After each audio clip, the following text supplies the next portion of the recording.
పిల్లలు పేరెంట్స్ మెచ్చిన university సంకల్ Chand Patel university Gujarat.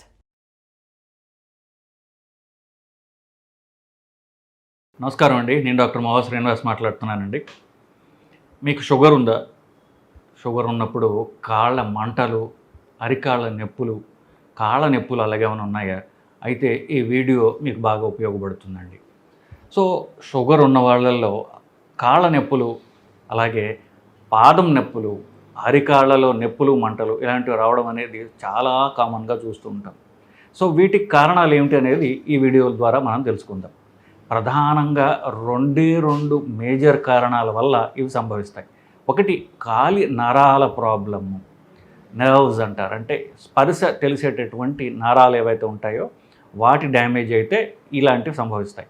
రెండవది కాలి రక్తనాళాల ప్రసారంలో రక్తనాళాల్లో రక్త ప్రసారానికి అడ్డంకి వచ్చినట్లయితే కొలెస్ట్రాల్ ద్వారా కామన్గా అప్పుడు కూడా ఇలాంటివి రావడం జరుగుతూ ఉంటుంది. సో ప్రధానంగా రెండు నరాల ప్రాబ్లం ఉన్నదా?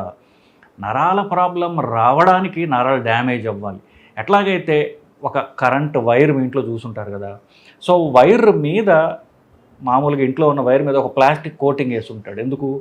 లోపల ఉన్నటువంటి కరెంటు ప్రసారం అవుతున్నప్పుడు అది అటు ఇటు పోకుండా, అది ఒకే డైరెక్షన్లో కరెంటు వేస్టేజ్ కాకుండా పోవడానికి, అఫ్కోర్స్ చుట్టుపక్కల ఉన్న వాళ్ళకి ప్రొటెక్షన్ ఉండడానికి కూడా అనుకోండి, దాని చుట్టూ ఒక ప్లాస్టిక్ కోటింగ్ ఇస్తాడు.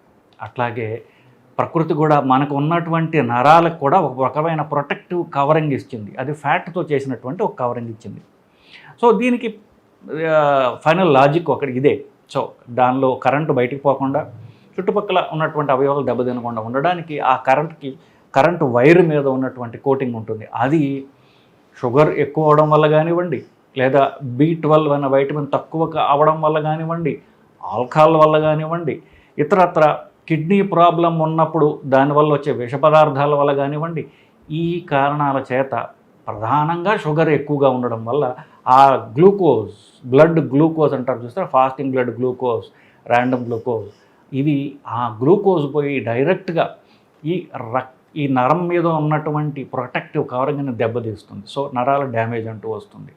కోర్స్ నేను చెప్పిన మిగతా కారణాలు కూడా, ఆల్కహాలు, తర్వాత B12 తక్కువ ఉండడము, ఒక రకమైనటువంటి ట్యాబ్లెట్ మెట్ఫార్మిన్ అనేటటువంటి వాడే వాళ్ళల్లో మెట్ఫార్మిన్ అనేది లేకుండా షుగర్ వైద్యమే జరగదు.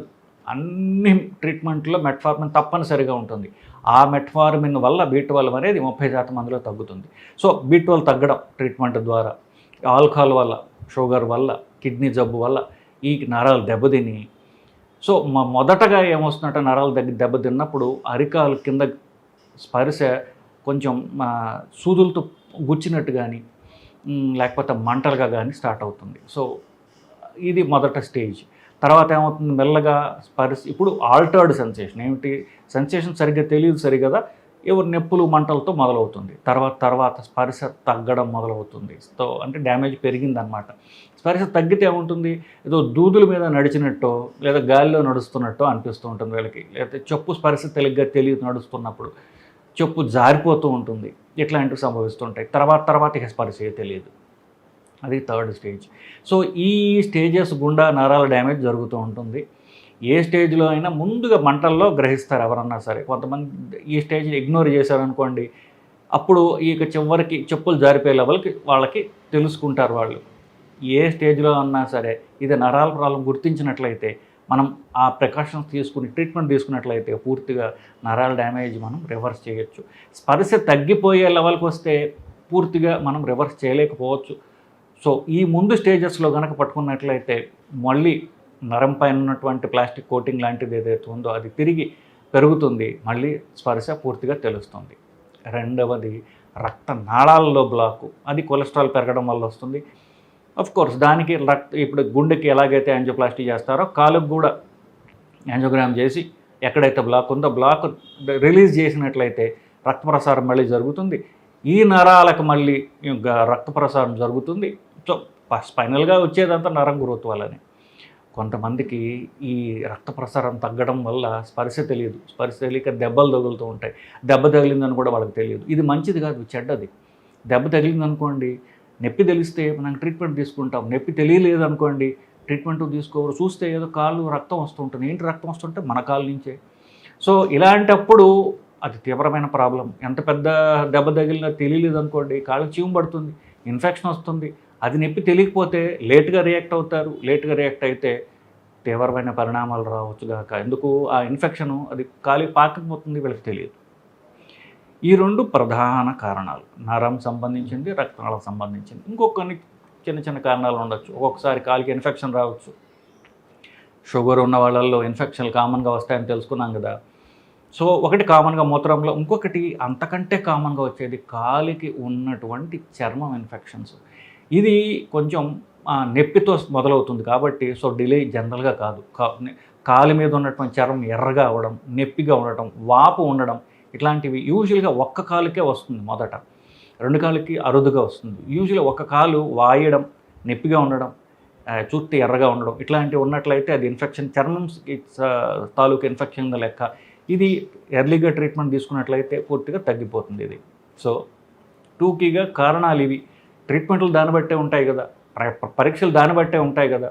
ఇప్పుడు నరం ప్రాబ్లం అంటే నరం సంబంధించిన పరీక్షలు చేస్తారు. కాలి రక్తనాళాల డాప్లర్ చేయడం ద్వారా రక్తనాళాల బ్లాక్ ఉందో లేదో తెలుసుకోవచ్చు. నరాల బ్లాక్కి కారణం నరాలు దెబ్బతినడానికి ఒక షుగర్ ఉందా, సో షుగర్ ఎంత ఉందో చూసుకోవడం, B12 ఎంత ఉందని చూసుకోవడం, ఆల్కహాల్ తాగుతుంటే దాన్ని ఆపడం, సో కిడ్నీ ప్రాబ్లం ఉందా లేదా కిడ్నీ పరీక్షలు చేసుకోవడం, ఇవన్నీ తెలిస్తే మనకి నరాల ప్రాబ్లం ఉందా లేదా, దాన్ని ఈ కారణాలు తగ్గించడం ద్వారా మనం తగ్గించుకోవచ్చు. రక్తనాళాల్లో బ్లాక్ ఉందా లేదా అనేది డాప్లర్ ద్వారా తెలుస్తుంది. ఒకవేళ బ్లాక్ ఉంటే దాన్ని యాంజియోగ్రామ్, సిటీకి లేకపోతే నార్మల్ యాంజియోగ్రామా చేసుకుని ఆ బ్లాక్ని మనం క్లీన్ చేయించుకున్నట్లయితే ఆ ప్రాబ్లం నివృత్తి అయిపోతుంది. సో ఇన్ఫెక్షన్ చెప్పాను, ఇన్ఫెక్షన్కి యాంటీబయాటిక్స్ తీసుకుంటే ఇన్ఫెక్షన్ సరి అవుతుంది. సో వాటి కారణాలు, పరీక్షలు, ట్రీట్మెంట్ల గురించి మనం మాట్లాడాం బేసికలీ. సో వీటన్నిటికీ ఆ ప్రధాన సూత్రం ఏంటి? షుగర్ ఎక్కువగా ఉండడం, షుగర్ కంట్రోల్ లేకపోతే ఇవన్నీ సంభవిస్తాయి. తర్వాత కాలి పరీక్ష చేసుకోవడం అనేది చాలా ముఖ్యం. ఇన్ఫ్యాక్ట్ షుగర్ ప్రాబ్లం ఉన్న వాళ్ళకి కామన్గా ఏం చెప్తారంటే, కనీసం మీరు వారానికి ఒకసారి అయినా మీ కాలుని మీ పాదాన్ని పరీక్ష చేసుకోండి. సో కూర్చుని మీ పాదానికి మీ గోర్లు ఎక్కువ ఉన్నాయా, చీము ఎక్కువ ఉందా, గోర్లు తీయడము, ఆ స్పర్శ సరిగ్గా ఉందా లేదా, ఏమైనా దెబ్బలు తగులుతున్నాయా, ఇట్లాంటివన్నీ పరీక్ష చేసుకోవడం ద్వారా మీరు వీటిని త్వరగా పసిగట్టగలరు. సో షుగర్ ఉన్న వాళ్ళు కాలిని ఎవరికి వాళ్ళే మీరు కనీసం వారం రోజులకు ఒకసారైనా పరీక్ష చేసుకోవటం చాలా చాలా చాలా ముఖ్యం. అప్పుడు ప్రాబ్లం ఉంటే త్వరగా తెలుస్తుంది, త్వరగా మనం ప్రాబ్లమ్స్ని పట్టుకుంటాము, దాని ట్రీట్మెంట్ త్వరగా మొదలు పెడతాము, తీవ్రమైనటువంటి ప్రాబ్లంని ముందే మనం అరిగడతాం. పెద్దవాళ్ళు ఈ నరాలు దెబ్బతిన్నప్పుడు చూసుకోరు, తెలుసుకోకుండా మార్నింగ్ వాక్లు అంటూ వెళ్తుంటారు. ఎక్కడో కాలు జారి పడితే ఎముకలు విరిగేంతటువంటి సీరియస్ ప్రాబ్లమ్స్ సర్వసాధారణం. షుగర్ ఉన్న వాళ్ళల్లో ఈ పాదాల యొక్క నరాలు దెబ్బతిని పడటం, ఎముకలు విరగడం, సర్జరీలు చేయించుకోవడం అనేది సర్వసాధారణంగా జరుగుతుంటుంది. సర్జరీ అయిన తర్వాత కూడా ఆ ఆపరేషన్ చేసే డాక్టర్ ఆపరేషన్ చేస్తాడు కానీ కాలు నరాల పరీక్ష చేయడు కదా. సో అది మళ్ళీ షుగర్ డాక్టరో లేకపోతే నరాల డాక్టరో లేకపోతే నాలాంటి వాడు ఎవడో పరీక్ష చేయాల్సిందే. ఇవి చెయ్యకపోతే మాటికి కాలు జారడం, పడటం, ఆపరేషన్లు అవ్వడం ఇవి జరుగుతూనే ఉంటాయి. సో కాలు పరీక్ష చేసుకోవడం యొక్క ఇంపార్టెన్స్ ఏంటో షుగర్ ఉన్న వాళ్ళకి ఎస్పెషల్లీ ఇప్పుడు మీకు తెలిసే ఉంటుంది. సో ఈ వీడియో ద్వారా మీరు షుగర్ ఉన్న వాళ్ళైతే మీరు త్వరగా, లేకపోతే షుగర్ ఉన్న వాళ్ళ చుట్టుపక్కల ఉన్నట్లయితే వాళ్ళ కాళ్ళ పరీక్షలు చేసుకోవాలి అనేటటువంటిది ఎవరికి వాళ్ళే స్పర్శ ద్వారా చేసుకోవటం అనేది ఎంత ముఖ్యం మీకు తెలిసి ఉంటుందండి. నాకు ఆశ్చర్యపరిచేటటువంటి ఒక అంశం ఈ మధ్యన ఒక స్టడీలో నేను చూశాను. అది ఎంతోమందికి ఉపయోగపడుతుంది కాబట్టి ఈ వీడియో చేయడం జరుగుతుంది. అదే జనరిక్ మందులు వాడవచ్చా లేదా. ఇది చాలా క్లిష్టమైనటువంటి ప్రాబ్లం. ఎందువల్ల ఇప్పుడు దాకా నేను ఏమనుకునేవాడిని, రోజు అందరూ అడుగుతుంటారు నన్ను ఈ ప్రశ్న. సో నాకు మైండ్లో ఉన్నటువంటిది వాళ్ళకి చెప్పేవాడిని. ఏంటి, నాకు కొన్ని అనుమానాలు ఉన్నాయి. ఏమిటి, ఫస్ట్ జనరిక్ మందులు క్వాలిటీ, నాణ్యత వాళ్ళు మెయింటైన్ చేస్తున్నారా? ఒకవేళ వాళ్ళ నాణ్యత మెయింటైన్ చేస్తున్నారు అంటే వాళ్ళు తక్కువకి ఎందుకు అమ్ముతున్నారు? లాభాపేక్ష ఎందుకు లేదు వాళ్ళకి? ఒకటి, వీళ్ళు క్వాలిటీ మందులు తక్కువకి ఇస్తున్నారా, లేకపోతే అంతే క్వాలిటీ తక్కువ ఉండో, లేకపోతే ఆ క్వాలిటీ మందులు ఎక్కువకి ఇంకో కంపెనీ వాళ్ళు అమ్ముతున్నారా? వీళ్ళలో ఎవడు నిజం చెప్తున్నాడు? సో ప్రైవేట్ కంపెనీలోనేమో నాకు మంచి నాణ్యత గల మందులు అందుకనే మేము క్వాలిటీ అంటున్నారు. సో వాడు చెప్పేది కరెక్టా, నేను క్వాలిటీకే కానీ తక్కువ అమ్ముతున్నాను అంటున్నాడు. సో ఈ రెండిట్లో ఎవరు జనరల్గా నమ్ముతారు? నేను క్వాలిటీ మందులు ఎక్కువ అమ్మేవాడిని నమ్ముతాం. నేను కూడా అదే పని చేశాను. సో రెండవ వర్గం ఏంటి, క్వాలిటీ ఇస్తున్నాను కానీ చీప్గా ఇస్తున్నాను అంటాడు. సో ఇది ఎందుకు ఇస్తున్నాడు అని పాపం వాడిని ఇప్పుడు దాకా నేను అనుమానించేవాడిని. ఈ ప్రశ్నకి 3వ తారీఖు జూన్ 3, 2026 ఈ తారీఖు నాడు ఒక స్టడీ పబ్లిష్ అయింది. అది చేసిన వాళ్ళు కేరళలో ఉన్నటువంటి ఒక లివర్ డాక్టర్ అని పేరు, ఆయన పేరే ఇన్ఫ్యాక్ట్ సోషల్ మీడియాలో ఆయన హ్యాండిల్ పేరే లివర్ డాక్.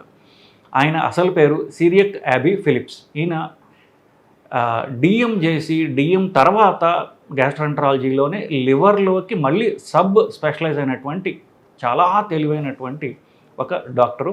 చాలా సోషల్ అవేర్నెస్ సోషల్ మీడియాలో తీసుకొస్తారు. ఇన్ఫ్యాక్ట్ ఇండియా మొత్తం మీద హయ్యెస్ట్ సోషల్ మీడియా ఫాలోయింగ్ ఉన్నటువంటి డాక్టర్ ఎవరంటే లివర్ డాక్. అంతేకాకుండా ఆయన చేసే స్టడీలు కానివ్వండి, అవన్నీ సైంటిఫిక్ స్టడీలు చేస్తున్నాడు. ఆయన చేసినటువంటి స్టడీ కోర్స్ కాస్త ఘాటుగా, నెక్కచ్చిగా, నిర్భయంగా మాట్లాడతాడు. అందువల్ల అందరికీ ఈయన నచ్చడు, పడడు.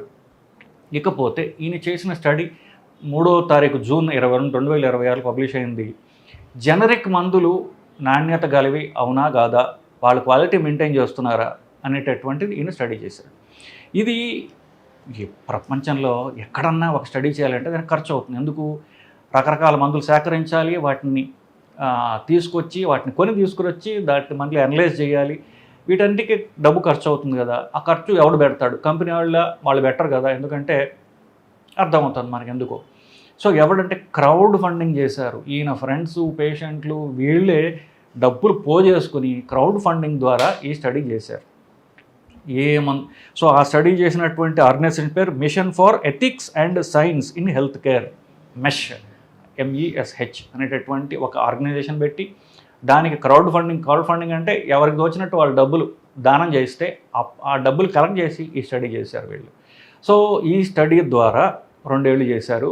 ఆ స్టడీలో వీళ్ళు చేసినటువంటివి ఏంటి, 22 రకరకాల జబ్బులకి సంబంధించినటువంటి మందులు, 22 వేరే జబ్బులకి, అంటే షుగరు, బీపీ, ఇన్ఫెక్షన్లు, జ్వరాలు, ఇట్లా మొత్తం మీద కేటగిరీస్ అన్నీ ఏవైతే ఉంటాయో మెడిసిన్లో అన్నీ 22 వేరే బ్రాంచెస్ కావాల్సినటువంటి 100 మందులు తీసుకుని వీళ్ళు 2 సంవత్సరాలు స్టడీ చేస్తారు. నిజానికి 133 మందులు 22 వేరే కేటగిరీల్లో. అదే మందు వీళ్ళు కంపెనీలు, ప్రైవేట్ కంపెనీలు అమ్మేటటువంటి కొంటారు. అదే మందు సెంట్రల్ గవర్నమెంట్ ద్వారా వచ్చేటటువంటి ఫ్రీగా ఇచ్చేటటువంటి PM భారతీయ జన ఔషధి పరియోజన అని సెంట్రల్ గవర్నమెంట్ ఇచ్చేటటువంటి మందుల్లో ఒకటి, కేరళ గవర్నమెంట్ ఇచ్చేటటువంటి Kerala medical services corporation limited, KMSCL. So Kerala government ఇచ్చే మందులు, సెంట్రల్ గవర్నమెంట్ ఇచ్చే మందులు ఒకవైపు, అదే మందు అదే ఇంజెక్షన్ ట్యాబ్లెట్ ప్రైవేట్ కంపెనీలు ఇచ్చి 2 కొని 133 వేరే మందులు వీళ్ళు స్టడీ చేయడం జరిగింది. నేను చాలా ఆశ్చర్యపోయింది ఏంటంటే, క్వాలిటీ పరంగా గవర్నమెంట్ ఇచ్చే మందులు అంటే జనరిక్ మందులు, గవర్నమెంట్లను తీసేద్దాం, జనరిక్ మందులు ఎక్కడైతే మీరు కొంటున్నారో జనరిక్ మందులు, ప్రైవేట్ మందులు ఒకటే క్వాలిటీలో ఉన్నాయి. జనరిక్ మందులు తయారు చేసే వాళ్ళు అంత నాణ్యత వాళ్ళు మెయింటైన్ చేస్తున్నారు. చేయడమే కాకుండా తక్కువ ఖరీదుకి మీకు ఇస్తున్నారు. ఇన్ఫ్యాక్ట్ ఆశ్చర్యపోయేటటువంటి ఇంకొకటి ఏంటంటే, పారాసెటమాల్, జ్వరానికి మనం వాడేటటువంటి మందులు ఏవైతే ఉన్నాయో, మీకు చాలామందికి ఒకటే పేరు తెలుస్తుంది, ఆ పేరు చెప్తే బాగుండకపోవచ్చు. సో చాలామందికి ఒకటే పేరు తెలుస్తుంది కోవిడ్ తర్వాత.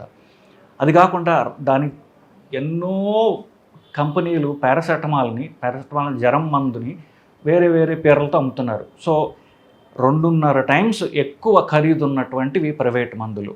అలాగే యాంటీబయాటిక్, సింపుల్గా జలుబు, దగ్గు, జ్వరంకి ఇచ్చేటటువంటి సింపుల్ యాంటీబయాటిక్ అమాక్సిసిలిన్ ఏదైతే ఉందో 2.5 టైమ్స్ ఎక్కువ. అది కూడా కొలెస్ట్రాల్కి ఉపయోగించే ఎటార్వాస్టాటిన్, ఇది ఎంతమంది జీవితాంతం వాడేటటువంటి ట్యాబ్లెట్, అది 6.5 టైమ్స్ ఎక్కువ ప్రైవేట్ కంపెనీ వాళ్ళు అమ్ముతున్నారు.